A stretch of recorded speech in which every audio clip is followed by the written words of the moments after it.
Hi every one, welcome two academic YouTube channel. എൻ്റെ പേര് അരുൺ കുമാർ. നമ്മളിന്ന് നോക്കാൻ പോകുന്നത് RRB ഗ്രൂപ്പ് ഡി 2022 ചോദിച്ചിട്ടുള്ള ജനറൽ സയൻസിൻ്റെ ഒരു ക്വസ്റ്റ്യൻ ആണ്. അപ്പോൾ ഇന്നത്തെ വീഡിയോ തുടങ്ങുന്നതിന് മുന്നേ ചെറിയൊരു റിക്വസ്റ്റ് ഉണ്ട്. നമ്മുടെ വീഡിയോസ് കാണുന്ന 80% ആളുകളും ചാനൽ സബ്സ്ക്രൈബ് ചെയ്തിട്ടില്ല. അപ്പോൾ നിങ്ങൾ ചാനൽ സബ്സ്ക്രൈബ് ചെയ്തൊന്ന് സപ്പോർട്ട് ചെയ്യുക. അപ്പോൾ നമുക്ക് ഫസ്റ്റ് സ്ലൈഡിലേക്ക് പോയി നോക്കാം. ഫസ്റ്റ് എന്താണ്? Raise of which of the following colours show highest deviation by a prism. അതായത് ഒരു പ്രിസത്തിലൂടെ ലൈറ്റ് കടത്തി വിടുമ്പോൾ ഏത് കളറിനാണ് കൂടുതൽ ഡീവിയേഷൻ വന്നിട്ടുള്ളതെന്നാണ് കണ്ടുപിടിക്കേണ്ടത്. അപ്പോൾ ഇത് സോൾവ് ചെയ്യുന്നതിന് പിന്നെ കുറച്ച് കാര്യങ്ങളൊക്കെ നമുക്ക് അറിഞ്ഞിരിക്കണം.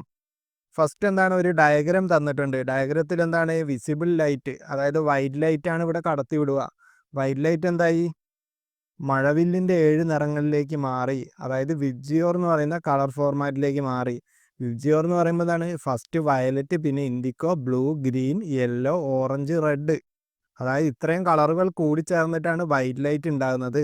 അപ്പോൾ ഈ വൈറ്റ് ലൈറ്റിൻ്റെ എല്ലാ കളർ ഫോർമാറ്റിലേക്ക് മാറും. ഈ പ്രോസസ്സിനെയാണ് നമ്മൾ എന്ത് പറയുന്നത്? ഡിസ്പെർഷൻ എന്ന് പറയുന്നത്. ഡിസ്പെർഷൻ. അപ്പോൾ ഡിസ്പെർഷൻ എന്ന് പറയുമ്പോൾ എന്താണ്?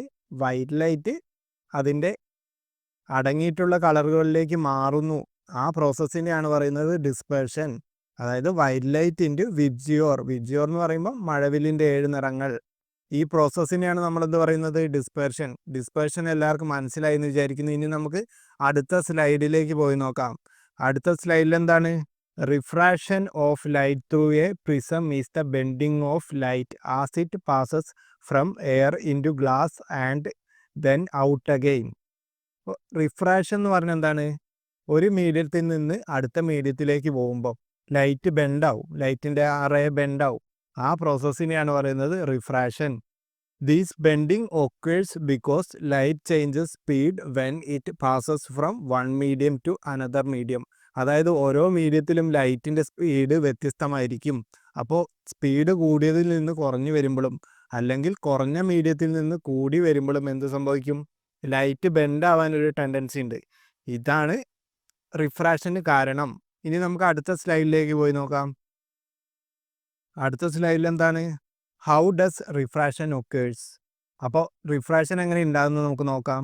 Light bend towards the normal when it travel from a rarer medium to denser medium.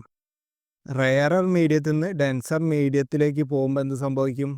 Light നോർമലിൻ്റെ അങ്ങോട്ടേക്ക് ബെൻഡാവും. അപ്പോൾ ഒരു ഡയഗ്രാം വരച്ച് ഞാൻ കാണിച്ചു തരാം. ഫസ്റ്റ് നമുക്ക് എയർ എടുക്കാം. എയറിൽ നിന്ന് അങ്ങോട്ടാണ്? വാട്ടറിലേക്ക് പോകുന്ന എക്സാമ്പിൾ എടുക്കാം. വാട്ടർ ഒരു നോർമൽ വരയ്ക്കണം. അത് കഴിഞ്ഞിട്ട് ഒരു ഇൻസിഡൻറ്റ് റേ. ഈ ലൈറ്റ് നമുക്ക് പോകേണ്ട ഭാഗത്ത് ശരിക്കും എന്ന് പറയുമ്പോൾ നേരെ തന്നെ പോകണമായിരുന്നു, ഡോട്ടഡ് ലൈനിലൂടെ പോകണമായിരുന്നു. പക്ഷെ പോയതെന്താണ്? കുറച്ച് ഇങ്ങോട്ടേക്ക് വളഞ്ഞു. അതായത് നോർമലിൻ്റെ അങ്ങോട്ടേക്ക് ഒന്ന് ബെൻഡായി. ഇതാണ് നോർമൽ. നോർമലിൻ്റെ അങ്ങോട്ടേക്ക് ബെൻഡായി. ബെൻഡാവാനുള്ള കാരണം എന്താണ്? എയർ എന്താണ്? എയറിൽ മോളിക്യൂൾസ് എല്ലാം വിട്ടുവിട്ടാണ് ഉണ്ടാവുക. അതൊരു റെയറർ മീഡിയമാണ്.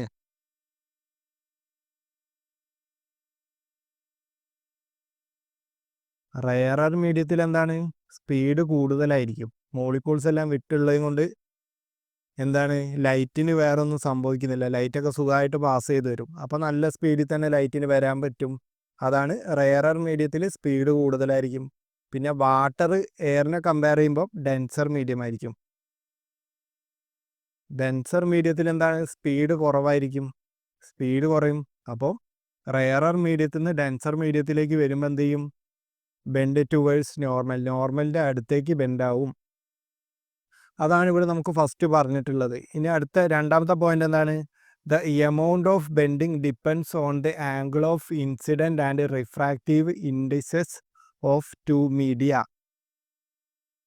അതായത് എമൗണ്ട് ഓഫ് ബെൻഡിങ്, അതായത് എത്ര ബെൻഡ് ചെയ്തു എന്നുള്ള ഡിപ്പെൻഡ് ചെയ്യുന്ന എന്തിനൊക്കെയാണ്? ആംഗിൾ ഓഫ് ഇൻസിഡൻ്റ് ആയിട്ടുള്ള ആംഗിളിനെയും അതേപോലെ തന്നെ പിന്നെന്താണ്? Refractive index of two media. രണ്ട് മീഡിയത്തിൻ്റെയും റിഫ്രാക്റ്റീവ് ഇൻഡെക്സിനെയും ഇത് ഡിപ്പെൻഡ് ചെയ്യുന്നുണ്ട്. The angle at which light bend is different for different wavelength of light. അതായത് ഓരോ വേവ് ലെങ്ത്തുള്ള ലൈറ്റിനും ആംഗിളിൻ്റെ ബെൻഡിങ് ഡിഫറെൻ്റ് ആയിരിക്കും.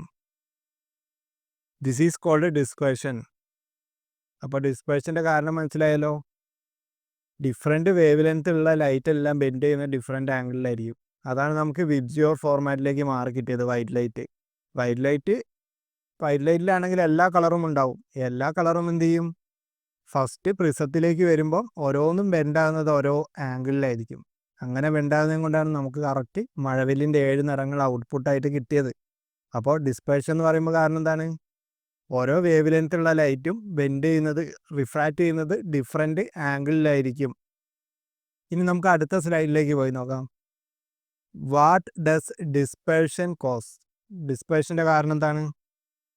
Dispersion causes white light to split into its component colours similar to rainbow. Dispersion എന്ന് പറയുമ്പോൾ എന്താണ്, വൈറ്റ് ലൈറ്റിനെ അതിൻ്റെ കമ്പോണൻറ്റ് കളറിലേക്ക് സ്പ്ലിറ്റ് ചെയ്യുന്ന പ്രോസസ്സാണ് ഡിസ്പേർഷൻ. നമ്മൾ ഓൾറെഡി നോക്കിയതാണ്. The violet light has shortest wavelength and bend most. Violet ലൈറ്റിൻ്റെ പ്രത്യേകത എന്താണ്? വയലറ്റ് ലൈറ്റിന് ഷോർട്ടസ്റ്റ് വേവ് ലെങ്ത് ആണ്. വേവ് ലെങ്ത് കുറവാണ്. വേവ് ലെങ്ത് കുറവായതുകൊണ്ട് അത് കുറേ ബെൻഡാവും, bend most. While red light has longest wavelength. Red ലൈറ്റിനാണെങ്കിലോ വേവ് ലെങ്ത് കൂടുതലായിരിക്കും, അത് കുറച്ചാണ് ബെൻഡാവുള്ളൂ. അപ്പോൾ നമുക്ക് കാര്യങ്ങളൊക്കെ മനസ്സിലായി. അതായത് വിബ്ജിയോർ എന്ന് പറയുന്നൊരു മഴവില്ലിൻ്റെ 7 നിറങ്ങൾ, വിബ്ജിയോർ, അതിൽ ഏറ്റവും കൂടുതൽ വേവ് ലെങ്ത് ഉള്ളത് ആർക്കാണ്? റെഡിനാണ് വേവ് ലെങ്ത് ഏറ്റവും കൂടുതലുള്ളത്. പിന്നെ ഏറ്റവും കുറവ് വയലറ്റ്, ഇൻഡിക്കോ ബ്ലൂവിനൊക്കെയാണ് വേവ് ലെങ്ത് കുറവുള്ളത്. അപ്പോൾ വേവ് ലെങ്ത് കുറവുള്ളത് എന്താവും? കൂടുതൽ ബെൻഡാവും. വേവ് ലെങ്ത് കൂടുതലുള്ളത് കുറച്ച് ബെൻഡാവും. അപ്പോൾ നമുക്ക് ആൻസർ എത്തിക്കൂടെ? ഫസ്റ്റ് ക്വസ്റ്റ്യൻ്റെ ആൻസർ എന്താണ്? Raise of which of the following colours show highest deviation by a prism. പ്രിസത്തിൽ ഏറ്റവും കൂടുതൽ ഡീവിയേഷൻ എന്ന് പറയുമ്പോൾ ബെൻഡ് ആവുന്നത് ഏതാണ്? വയലറ്റ് ആയിരിക്കുമല്ലോ. വയലറ്റ് ബെൻഡ് ആവാൻ കാരണം എന്താണ്? ഏറ്റവും വേവ് ലെങ്ത് കുറവ് വയലറ്റിനാണ്. വയലറ്റിന് വേവ് ലെങ്ത് കുറവുള്ളത് കൊണ്ട് അത് കൂടുതൽ ബെൻഡ് ആവും. പിന്നെ നമുക്ക് ഇങ്ങനെയും ക്വസ്റ്റ്യൻ വരാം, ഏറ്റവും കുറവ് ബെൻഡ് ആയത് ഏതാണെന്ന് ചോദിച്ച് വരും. അപ്പോൾ ഏതാണ് ആൻസർ വരിക? റെഡാണ് വരിക അപ്പോൾ ആൻസർ. കാരണം എന്താണ്? റെഡിന് വേവ് ലെങ്ത് കൂടുതലായതുകൊണ്ട് അത് ബെൻഡാവും, ബുദ്ധിമുട്ടാവും. അപ്പോൾ റെഡ് കളറാണ് വേവ് ലെങ്ത് കൂടുതലുള്ളത്, അത് കുറച്ചാണ് ബെൻഡാവുള്ളൂ. അപ്പോൾ ഇന്നത്തെ ഈ ക്വസ്റ്റ്യൻ എല്ലാവർക്കും മനസ്സിലായി എന്ന് വിചാരിക്കുന്നു. അപ്പോൾ ഇന്നത്തെ വീഡിയോ ഇഷ്ടമായിരുന്നെങ്കിൽ നിങ്ങൾ ചാനൽ സബ്സ്ക്രൈബ് ചെയ്ത് സപ്പോർട്ട് ചെയ്യുക. Thank you for watching the video.